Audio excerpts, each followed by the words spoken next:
ये कहानी मैं क्लस्टर के पॉइंट ऑफ व्यू से बताने जा रहा हूँ। दोस्तों, मेरे स्कूल में मेरा एक दोस्त था टॉमी। वो जब बाथरूम करने जाता है उससे एक लाश दिखाई देती है, वो भी सिर कटी।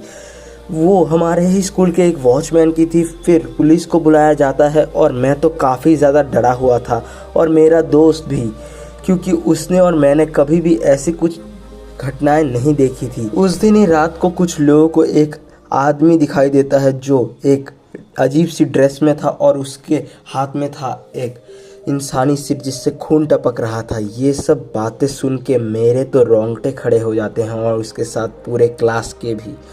लेकिन मुझे अजीब सा डर लगता है क्योंकि अब स्कूल में रहना भी बिल्कुल सेफ नहीं है। फिर मेरा दोस्त बताता है कि हमें इसकी तह तक जाना चाहिए और मैं भी सोच में पड़ता हूँ कि असल में ये कौन है। मैं जब रात को सोता हूँ तब मेरे खिड़की से आवाज़ें आने लगती है और मुझे भी थोड़ा सा संदेह होता है और मैं इसीलिए जल्दी से उठ के ऊपर की तरफ देखना चाहता हूँ कि आखिरकार कौन है। मैं जब वहाँ से देखता हूँ तो अजीब सी पोशाक पहने एक आदमी या कोई आत्मा हो सकती है। मुझे नहीं पता कि ये कौन है, लेकिन ये एक बड़ा सा त्रिशूल लिए हुए है। मुझे काफ़ी ज़्यादा डर लगता है और ये मेरे रूम में भी घुस जाता है। मुझे डर लगता है और मैं चादर उठा के उसके ऊपर पे डाल देता हूँ और अपने पापा को चिल्ला चिल्ला के पुकारने लगता हूँ। तभी वो मेरे पीछे आता है और मेरे पापा गन लेके बाहर आते हैं और मैं बताता हूँ पापा बचाओ बचाओ, और फिर मेरे पापा मेरे रूम में गन लेके जाते हैं। तब तक वो निकल चुका होता है। फिर मैं अपने दोस्त को कल रात की सारी घटनाएं बताता हूँ, लेकिन मुझे देख के नहीं लगता क्योंकि वो हो सकता है, क्योंकि उसकी हाथ पैर और शरीर बहुत ही ज़्यादा पतला था और वो कल जो रात आया था वो काफ़ी ज़्यादा मोटा था और उसकी बाहें काफ़ी ज़्यादा तगड़ी थी। और वो मुझे बताने लगता है कि अगर मेरे साथ ऐसा कुछ हुआ होता ना तो मैं उसको ऐसे किक मारता, ऐसे पंच मार के उसको नॉकआउट कर देता। मुझे ये सब देख के काफ़ी ज़्यादा अजीब लगने लगता है। लेकिन अगले दिन मेरा दोस्त स्कूल नहीं आता है और मुझे एक दर्दनाक खबर सुनाई देती है कि वो अब नहीं रहा। उसका भी गला कटा हुआ मिला है सुबह उसके घर में और अब तहकीकात बहुत ही जोरों शोरों से चल रही है, क्योंकि और एक पुलिस वाले के साथ ऐसा घटना घट चुका है कि उसको भी उसके गाड़ी पे ही मार दिया गया है और उसका भी सिर गायब है। ये सारी घटनाएं देख के तो अब पूरे शहर के लोग डरे हुए हैं, क्योंकि पुलिस ही अगर सेफ नहीं है तो जनता क्या सेफ रहेगी। ये सब देख के हमारे दिलों में और भी ज़्यादा खौफ भर चुका है। ये मौत का सिलसिला कभी ख़त्म होगा कि नहीं। अभी सारे शहर के लोग डरे हुए हैं। स्पेशल फोर्सेस को भी काम पे लगा दिया गया है और सभी को सतर्क रहने के लिए बोला जा रहा है। हर एक जगहों में लोग डरे हुए हैं।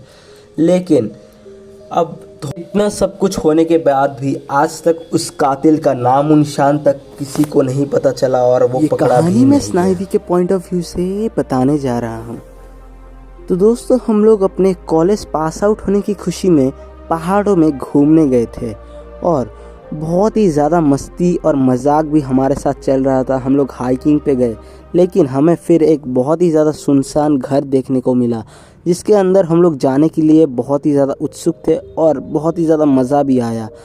और हमें वहाँ पे कुछ बहुत ही बड़े बड़े बेड्स दिखे। हम लोगों ने वहाँ पे उन बेड्स को जॉइंट करके एक साथ सोने का प्लान किया ताकि हम सब रात में अगर हम लोग को ज़्यादा चढ़ गई तो हम लोग उसी में सो जाएंगे। लेकिन रात होते होते मुझे बहुत ही ज़्यादा अजीब अजीब चीज़ें दिखने लगी। एक परछाई मुझे दिखने लगी जो बिल्कुल एक आम आदमी की परछाई की तरह नहीं लग रही थी। वो एक शैतान की परछाई जैसी लग रही थी और वो परछाई ना तो मेरी थी ना तो मेरी दोस्तों की, क्योंकि मेरे दोस्त तो अपने हाथ पैर जब हिला रहे थे तो परछाई को भी हिलना चाहिए था। लेकिन वो परछाई बहुत ही ज़्यादा डरावनी लग रही थी और जब मैंने अपने दोस्तों को उस परछाई को दिखाया तो वो परछाई धीरे धीरे गायब हो गई।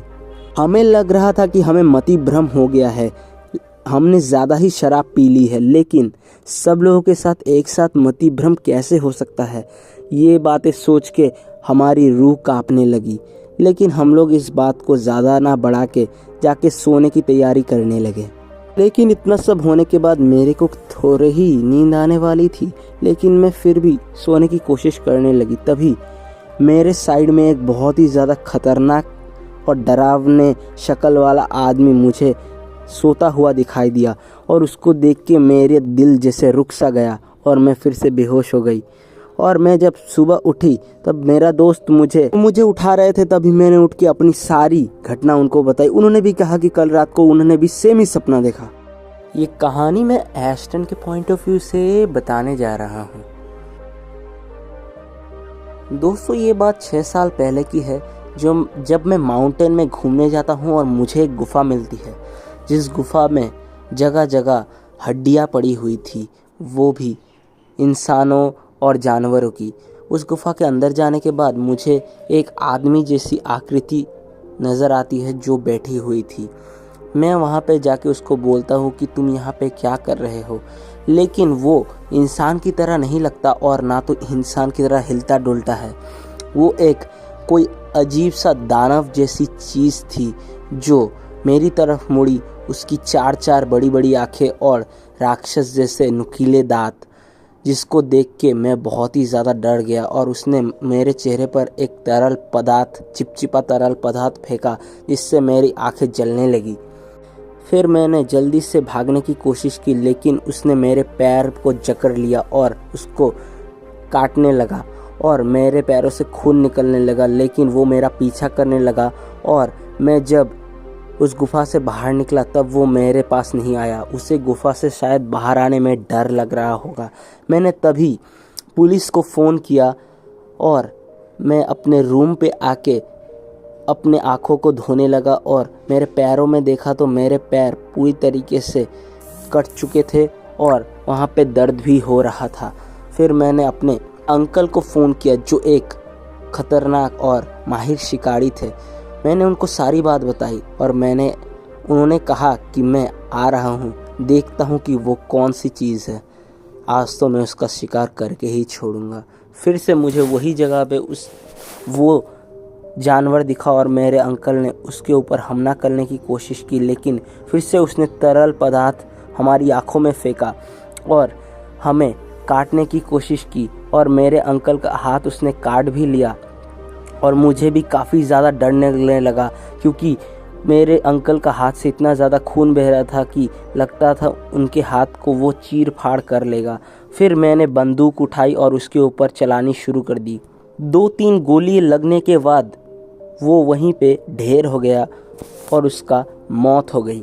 और फिर दोस्तों मैंने अपने अंकल को जल्दी से हॉस्पिटल में एडमिट किया और डॉक्टर्स ने बताया कि और कुछ देर रहने से उनका हाथ को हमें काट के अलग करना पड़ता। फिर अंकल कुछ दिनों बाद फिर से सामान्य हो गए, लेकिन तब से मैं पहाड़ों में जाने से बहुत ही ज़्यादा डरता हूँ दोस्तों। और मेरे अंकल भी उस घटना को आज तक भूल नहीं पाए। ये कहानी मैं डायना के पॉइंट ऑफ व्यू से बताने जा रहा हूँ। एक दिन हमारे स्कूल से हमारे टीचर ने हमें एक बहुत ही ज़्यादा पुराना हॉस्पिटल दिखाने के लिए लेके आए थे और जहाँ पे मैं उस हॉस्पिटल को देख के बहुत ही ज़्यादा खुश हो रही थी, क्योंकि मैं पहले कभी ऐसी कोई ट्रिप पे नहीं गई थी, इसीलिए मुझे काफ़ी खुशी थी। हम लोग हॉस्पिटल के अंदर गए, वो थोड़ा पुराना सा लग रहा था, लेकिन उसके एक कमरे से मुझे एक आवाज़ सुनाई दे रही थी और मैं बिना सुने उस कमरे की तरफ आकर्षित हो रही थी। धीरे धीरे मेरा आकर्षण बढ़ने लगा और मैं उन लोगों से अलग हो गई और मैं उस कमरे की तरफ देखने लगी और जाने लगी। जब मैं उस कमरे में गई तब मुझे वहाँ पे एक बहुत ही ज़्यादा खूबसूरत तो नहीं कह सकती, लेकिन एक सैंटा जैसे दिखने वाले आदमी मिले। मुझे ये सैंटा क्लॉज ही लग रहे थे और मैं बहुत ही ज़्यादा खुश हो गई, क्योंकि वो बिल्कुल सैंटा जैसी बातें कर रहे थे। वो पूछ रहे थे कि मेरा नाम क्या है और इस बार मुझे क्रिसमस में क्या चाहिए और मुझे क्या पसंद है। मैं उन्हें अपनी सारी इच्छाएं बता रही थी बहुत ही खुशी से। मुझे विश्वास था कि सैंटा ज़रूर मेरी इच्छाएं पूरी करेंगे, लेकिन मुझे थोड़ा अजीब भी लग रहा था। कुछ समय बाद जब मैं वहाँ से निकलने की कोशिश करने लगी, मैंने कहा कि मैं अब जा रही हूँ, मेरे को अपने घर जाना है।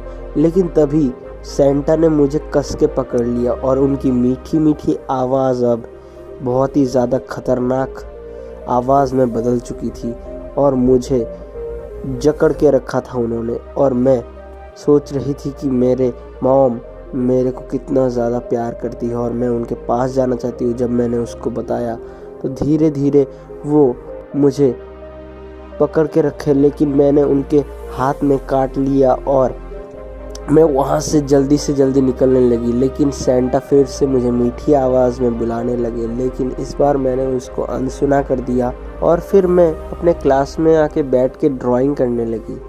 और ड्राइंग करते करते हम लोग उस हॉस्पिटल से धीरे धीरे बाहर निकलने लगे। लेकिन जब मैंने फिर से उस रूम की तरफ देखा तो वो रूम बिल्कुल ही खाली था। और जब मैंने ये सारी बातें मेरे अपनी मॉम डैड को बताई तो उन्होंने ये एक भद्दा मजाक समझकर मुझे गलत साबित कर दिया।